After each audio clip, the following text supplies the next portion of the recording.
नमस्कार। आप सबको दीपावली की बहुत बहुत शुभकामनाएं। दीपावली दीपों की लड़ी।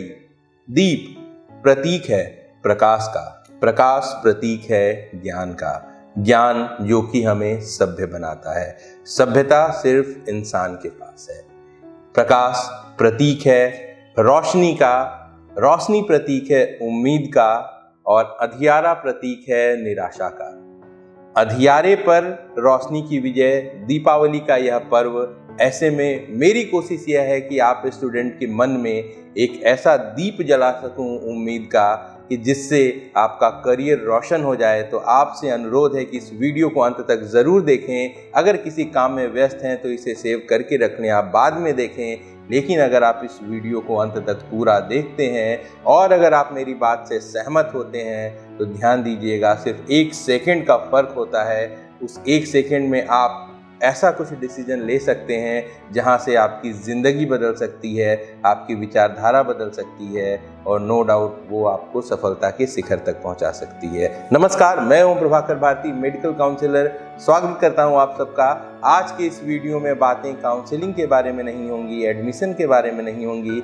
बातें करूंगा आप स्टूडेंट्स के बारे में जिन्हें लगता है कि वो एक एवरेज स्टूडेंट हैं, जिन्हें लगता है कि उन्होंने बहुत मेहनत की लेकिन उनके मार्क्स जो हैं वो अच्छे नहीं आए हैं। तो क्यों नहीं आए हैं, इन्हीं सवालों के जवाब टटोलेंगे और साथ ही आपको कुछ ऐसी बातें बताऊंगा जिन पर अमल करके आप 2022 के टॉपर भी बन सकते हैं। एनटीए को नीट का एग्ज़ाम कंडक्ट कराते हुए 3 साल हो चुके हैं।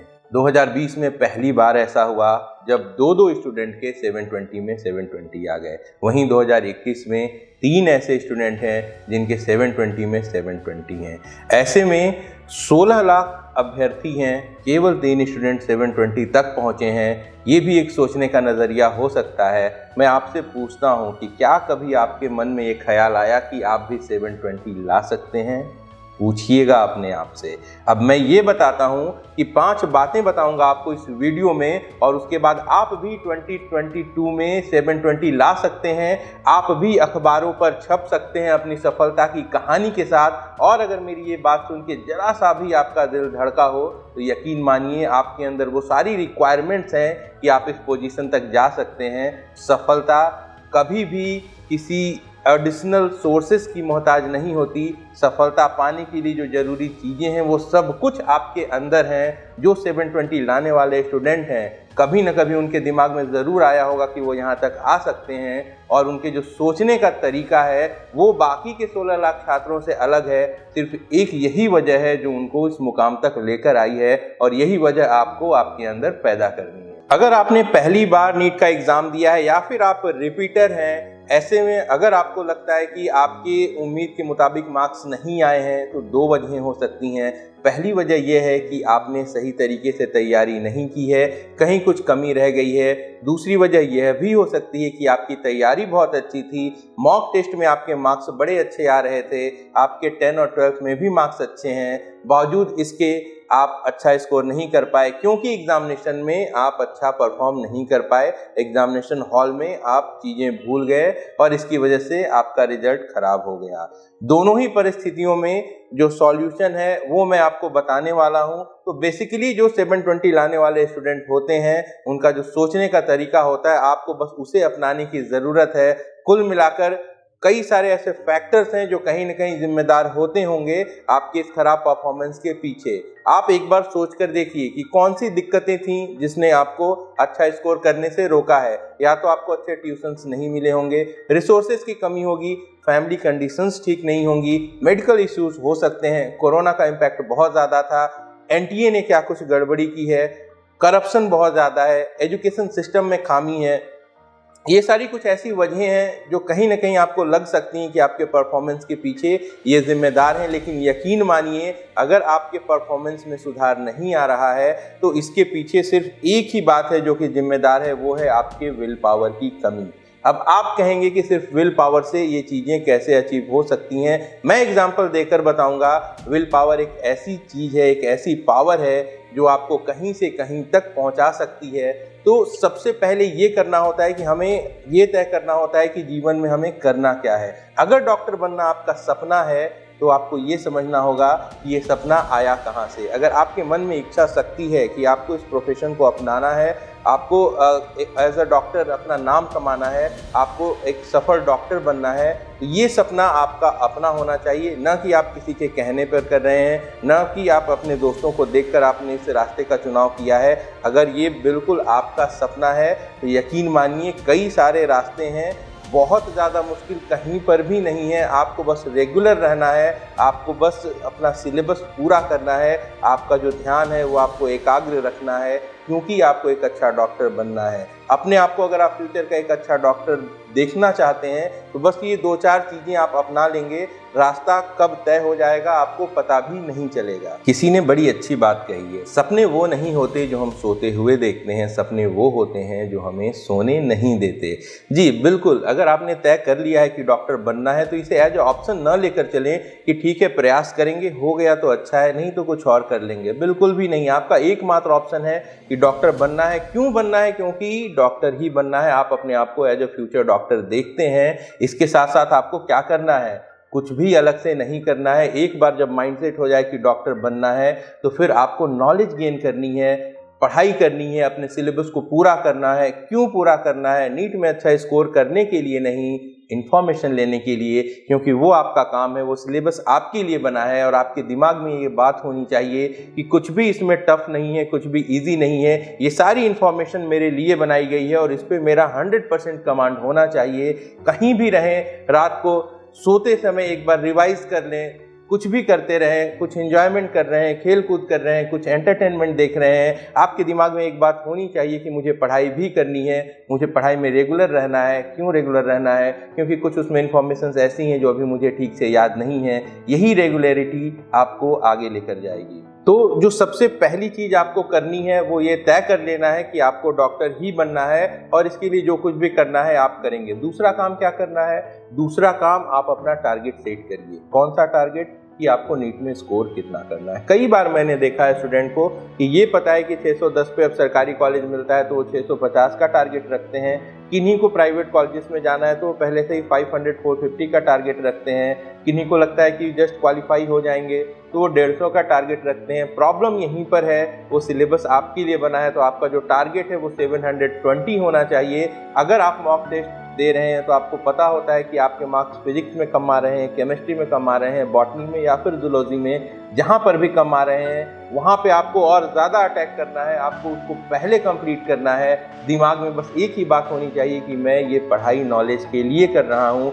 यकीन मानिए सब कुछ आसान लगने लगेगा। आसान इसलिए लगने लगेगा क्योंकि इस पढ़ाई के बाद आप अपने आप को एज ए डॉक्टर देख रहे हैं। तो एक बात ध्यान दीजिएगा, टारगेट 720 का ही रखेंगे।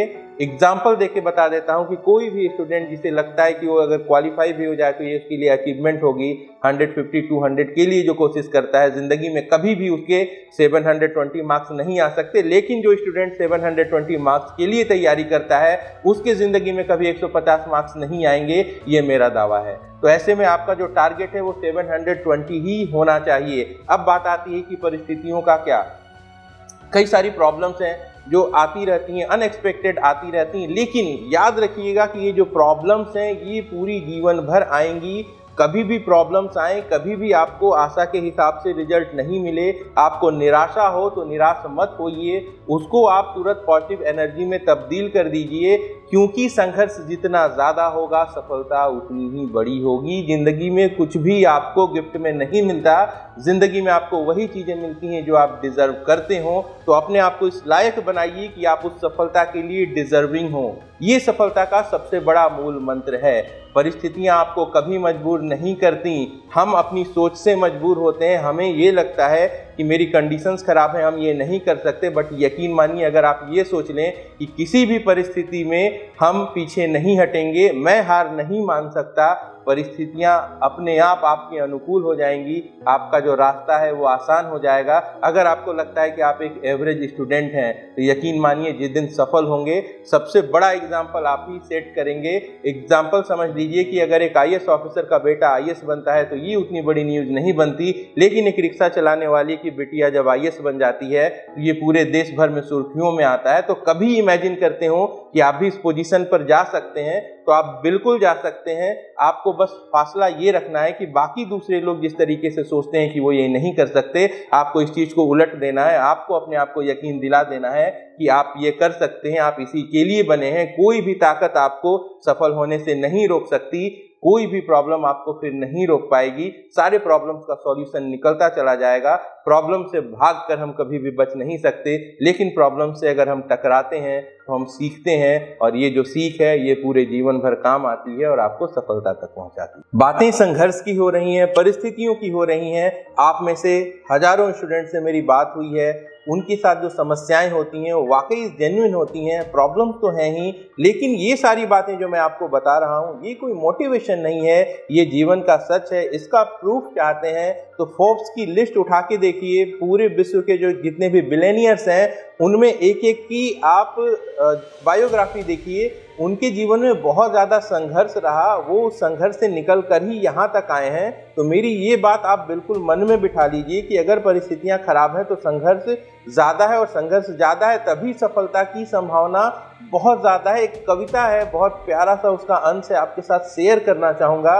बेसिकली उसमें इसी चीज के ऊपर ये बात कही गई है। वो कुछ इस तरीके से है, गमों की आंच पर आंसू उबाल कर देखो। यानी कि आपकी जिंदगी में जो विषम परिस्थितियां हैं उनको आप एक्सेप्ट कर लीजिए, उनको आप अपनी पावर में कन्वर्ट कर दीजिए। यही बात कही जा रही है इसमें, गमों की आंच पर आंसू उबाल कर देखो, बनेंगे रंग किसी पर भी डाल कर देखो। वो जिसमें लौ है, वो जिसमें लौ है अंधेरों में और चमकेगा, वो जिसमें लौ है अंधेरों में और चमकेगा, इसी दिए पर अंधेरा उछाल कर देखो। यानी कि अगर आपके अंदर लौ है, आपके अंदर सचमुच ये एनर्जी है कि आप बाकी लोगों से अलग एक पहचान बनाना चाहते हैं, तो नो डाउट आपके साथ अगर खराब परिस्थितियां आ रही हैं तो आप उतनी ही ज़्यादा मजबूत हो रहे हैं, आप उतना ही अच्छा कमबैक करेंगे और आप अपनी उस पोजीशन तक पहुंचेंगे जहां पे आप पूरे समाज में रोशनी फैला सकें। ये एग्जाम्पल देने का अर्थ बस यही था कि अगर आपके अंदर ज़रा सी भी इच्छा है कि नहीं मुझे डॉक्टर बनना ही है, तो उस इच्छा को आप अपना फाइनल डेस्टिनेशन बना लें। सेकंड 720 का टारगेट सेट कर लें। थर्ड, आपको आपकी ऊपर कॉन्फिडेंस होना चाहिए। जनरली हम अपने आप को कंपेयर करते रहते हैं एक दूसरे से कि नहीं मैं उसके जैसा नहीं हूँ या फिर मैं उससे अच्छा हूँ, दोनों ही बातें होती हैं। लेकिन जब आप पढ़ाई की बात करते हैं, जब आप टॉपर्स के इंटरव्यू सुनते हैं, तो फिर वहाँ पे बजाय ये सोचने की कि मैं भी इस जगह तक जा सकता हूँ, कहीं ना कहीं एक्सक्यूजेज ढूंढते रहते हैं कि इसके साथ ये बात थी, इसके साथ ये बात थी, या फिर कभी मोटिवेशन आ भी जाती है तो बहुत थोड़ी देर के लिए होती है। मेरे इस बात को दोहराने का तात्पर्य सिर्फ यही है कि हम अपने आप को किसी से भी कंपेयर ना करें। हमें ये पता होना चाहिए कि मैं बहुत स्पेशल हूँ, हाँ मैं ये कर सकता हूँ। किस बात का डर है? मुझे खुद पे भरोसा है, मैं ये कर सकता हूँ और मैं ये करके रहूँगा। बस यही फॉर्मूला है आगे बढ़ने। आप स्टूडेंट काफ़ी मेहनत करते हैं, लेकिन इस तैयारी के साथ साथ कहीं ना कहीं दिमाग में ये भी चल रहा होता है कि नीट एक बहुत बड़ा एग्ज़ाम है, 16 लाख अभ्यर्थी हैं, ऐसे में क्या मैं अच्छा स्कोर कर पाऊँगा? यहीं पर प्रॉब्लम है। आप अपने दिमाग को ये यकीन दिला लें कि ये एग्ज़ाम बड़ा ज़रूर है बट बहुत ज़्यादा आसान है। और मैं यूं ही नहीं कह रहा हूं, आप यकीन मानिए अब 720 में से 720 नंबर आने लगे हैं। लेकिन जब क्वालिफाइंग कट ऑफ की बात होती है, 50% पहले क्वालिफाइंग कट ऑफ प्रपोज किया गया था जब नीट बना था, यानी कि उस कंडीशन में ये क्वालिफाइंग कट ऑफ 350 होना था, लेकिन इसे घटाकर 50 परसेंटाइल कर दिया गया। और जब 50 परसेंटाइल पे वैल्यू निकाली जाती है तो ये 150 से भी कम आता है। यानी कि आधे से ज़्यादा स्टूडेंट जो कि एग्ज़ाम में अटेम्प्ट करते हैं वो 150 से भी कम स्कोर करते हैं। ऐसे में आपको क्यों लगता है कि ये एग्ज़ाम कठिन है? बिल्कुल भी कठिन नहीं है। आपने 12 में अच्छी स्कोरिंग की है, आपके अच्छे मार्क्स हैं 12 में, उसी सिलेबस पे ये भी बेस्ड है। थोड़ी सी और मेहनत कर लेंगे, थोड़े से जुनून के साथ रेगुलर मेहनत कर लेंगे, 7 आउट ऑफ 20 बिल्कुल आपका है और आप इसे आसानी से अचीव कर सकते हैं। ये बिल्कुल ही आसान एग्ज़ाम है, ये बात आपको अपने आप को यकीन दिलानी होगी।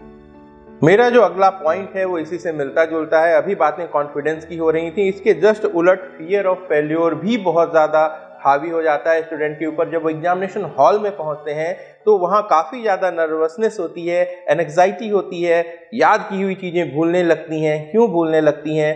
क्योंकि हमें ये लगता है कि एग्ज़ाम बहुत कठिन है, क्या पता क्वेश्चंस कैसे आ रहे होंगे, अगर मैं अच्छा परफॉर्म नहीं कर पाया तो ईयर लॉस हो जाएगा, अगर आप रिपीटर हैं तो ये डर होता है कि एक और साल खराब हो जाएगा। ये एक एक साल बीतने के साथ डर बढ़ता चला जाता है।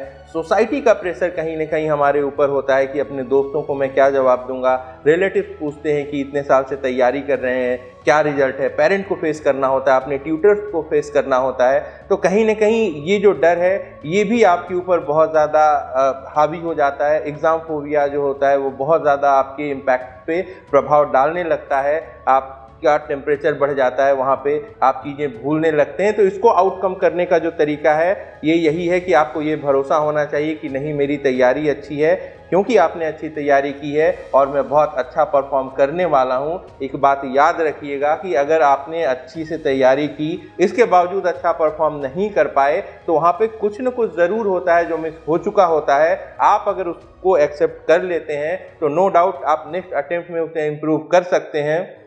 और अपनी गलतियों से सीखना हमेशा ही अच्छा होता है। आगे बढ़ने के लिए आपके पास कम से कम ये संतुष्टि होती है कि आपने प्रयास किया है।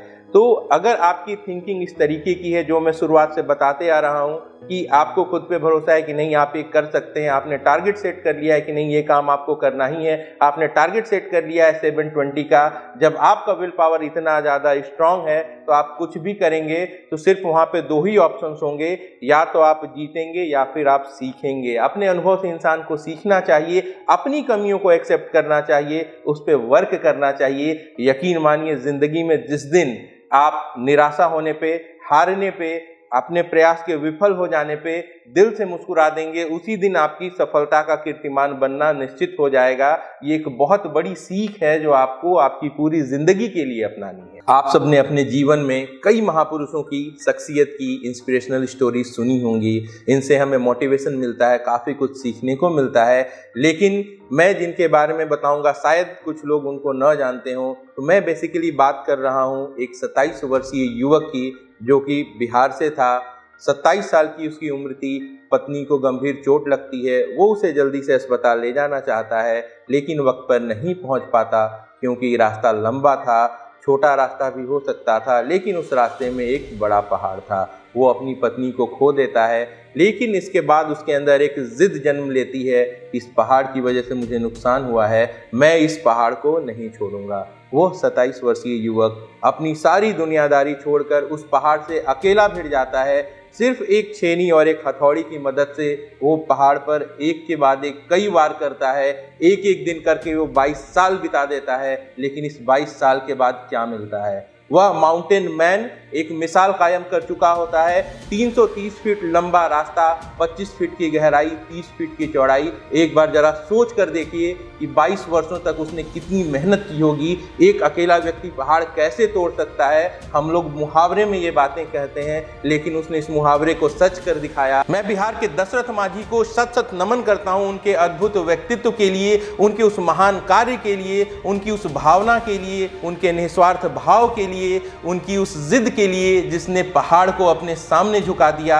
उनके जीवन में कोई उद्देश्य नहीं था, परिस्थितियां विषम थीं, लोग हंसते थे उन पे कि ये इंसान पागल हो चुका है। यकीन मानिए यही पागलपन आपको आपके अंदर लानी है। जब तक एहसास होगा आप एक अच्छे डॉक्टर बन चुके होंगे और फिर आपके जीवन में वजहें भी हैं, आपके पेरेंट्स हैं, आपके रिलेटिव्स हैं जिनको आपको खुश देखना है, तो क्यों नहीं जीवन को सार्थक बनाया जाए। डॉक्टर बने या ना बने लेकिन जीवन को इतना सफल बनाया जाए कि दूसरे लोग देखकर गौरवान्वित महसूस कर सकें, आपके जो पेरेंट्स हैं वो देखकर खुश हो सकें और आप अपने आप में ये खुश हो सकें कि जो भी शिक्षा आपको मिली है, जो भी परिजन ने आपके लिए किया है, आपने उसे एक सार्थक मुकाम पर पहुंचाया है। ऐसे में जो भी मैंने आपको एग्जाम्पल दिया इसके सामने आपका जो नीट का एग्जाम है वो कुछ भी नहीं है, कमी है तो सिर्फ और सिर्फ आपके विल पावर की। तो अभी के अभी अपने आप को आप ये यकीन दिला लें कि आप नेक्स्ट ईयर 2022 में टॉप करने वाले हैं। और ये सब सिर्फ कहने सुनने की बातें नहीं है, छोटी छोटी बातें जो मैंने आपको बताई हैं उस पर आपको अमल करना है। एग्जाम के समय में कैसे परफॉर्म करेंगे ये मैं उस समय बता दूंगा। था, लेकिन 2021 में एक और वीडियो बनाया था मैंने, जिसमें मैंने यही बात कही थी कि अच्छी तैयारी के बावजूद मेरे नंबर क्यों आए। आप चाहें तो उसे भी देख सकते हैं, उसमें भी और कई सारी जानकारियां हैं। और मुझे बहुत ज़्यादा गर्व महसूस हुआ जब कुछ स्टूडेंट ने 2021 के एग्ज़ाम के बाद वहाँ पे जाके कमेंट किया है। आपसे निवेदन है कि आप एक बार जाके उसको पढ़ेंगे कि उन चीज़ों पे अमल करके उन्हें 2021 में काफ़ी अच्छे मार्क्स आए और अब वो सरकारी कॉलेज में एडमिशन लेने वाले हैं। तो मेरी जो भी बातें हैं अगर कहीं भी आपके दिल को ये छूती हों, कहीं भी आप पे ये असर डालती हों, तो आप एक बार इन पे अमल ज़रूर करिए। ये मेरा आपसे निवेदन है। आपके ज़िंदगी में बहुत सार्थक बदलाव आपको देखने को मिलेंगे और आकर 1 साल बाद एक कमेंट कर दीजिएगा, मेरे जीवन की ये बहुत बड़ी गुरु दक्षिणा होगी। तो 4 बातें मैंने आपको बताई कि सबसे पहले ये डिसाइड कर लें कि आपको जीवन में करना क्या है। दूसरा, अपना लक्ष्य हमेशा ऊंचा रखें, 720 मतलब 720। तीसरी बात कि आपको खुद पे भरोसा होना चाहिए कि हाँ मैं ये कर सकता हूँ। चौथी बात कि आपको किसी भी हार का डर नहीं है, या तो आप जीतेंगे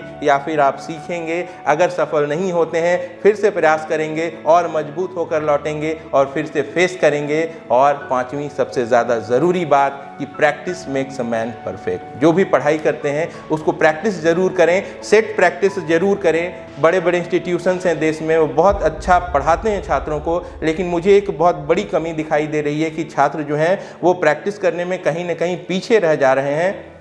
आप ऑनलाइन मॉक टेस्ट देते हैं, उसमें तो स्कोर बहुत अच्छा आ जाता है, लेकिन एग्जामिनेशन का जो माहौल होता है वो बिल्कुल अलग होता है। ऐसे में मेरी सलाह ये होगी कि जब आप ऑनलाइन टेस्ट भी देंगे तो आपका जो टाइम लिमिट है वो 3 घंटे से घटा के आप 2 घंटे 45 मिनट करने की कोशिश करें। और अच्छी प्रैक्टिस हो जाए तो इसे 2 घंटे 30 मिनट तक लेकर आएँ। आधे घंटे इसलिए कम करने को कह रहा हूँ क्योंकि वो जो 30 मिनट्स हैं उनमें से आप कुछ समय निकालेंगे अदर एक्टिविटीज़ की वजह से, जो कि अनप्लान्ड होती हैं, अचानक से एग्जामिनेशन हॉल में आपके सामने आ जाती हैं। 15 मिनट रिवीजन का होगा, क्योंकि आप सब में से बहुत सारे स्टूडेंट से मुझे ये फीडबैक मिलते हैं कि एग्जामिनेशन हॉल में कभी अटेंडेंस बनाना हो, कभी इन्विजिलेटर्स कुछ बोल रहे होते हैं, कभी 5-10 मिनट की देरी हो जाती है, अटेंडेंस सीट के साथ साथ वीडियो रिकॉर्डिंग भी होती है, तो कुछ न कुछ इंटरफेरेंस वहाँ पे होते ही है। तो ऐसे में 3 घंटा आपके पास नहीं है, 180 क्वेश्चन होंगे, सिर्फ 2 घंटे 45 मिनट हैं और 2 घंटे 30 मिनट मान लें, तो इससे आपके परफॉर्मेंस पे और ज़्यादा अच्छा असर होगा। तो जो भी स्टूडेंट आप में से अभी तैयारी की शुरुआत कर रहे हैं वो इस बात के साथ तैयारी शुरू करेंगे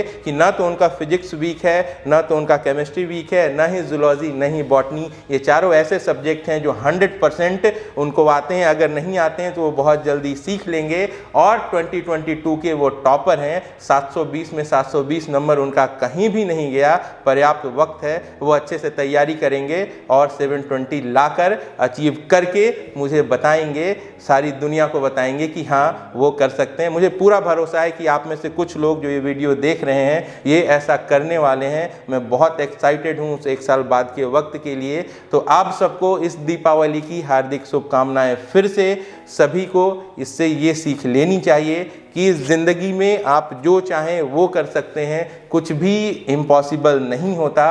कमी होती है तो सिर्फ और सिर्फ हमें अपने आप को यकीन दिलाने की कि हाँ मैं ये कर सकता हूँ। अब वक्त है विदा लेने का। तो अगर मेरी बात आपको ज़रा भी पसंद आई तो लाइक करके अपना प्यार ज़रूर जताएं, कमेंट करके अपनी भावनाओं को व्यक्त करें, और अगर आपको लगता है कि मैंने आपका समय बर्बाद किया है तो हाथ जोड़ के क्षमा मांगता हूँ। वीडियो को डिसलाइक कर दें, मुझे ही कुछ सीखने को इससे मिल जाएगा। चलते चलते माउंटेन मैन दशरथ माझी का आप एक वीडियो देखिए। अपना और अपनों का अच्छे से ख्याल रखिए। मैं जल्द मिलूंगा। इस असंभव काम को संभव करने के बाद क्या कहना चाहेंगे आप? हम तो ठेपा मार हैं, तो हम क्या कहेंगे भैया? कुछ तो कहिए। हम तो ये कहेंगे कि भगवान के भरोसे मत बैठिए, क्या पता भगवान हमरे भरोसे बैठा हो। तेरे को क्या लगता था कि नहीं लौटेंगे? गलत। जब तक तोड़ेंगे नहीं तब तक छोड़ेंगे नहीं। बहुत लंबा दंगल चलेगा रे तोर हमारा।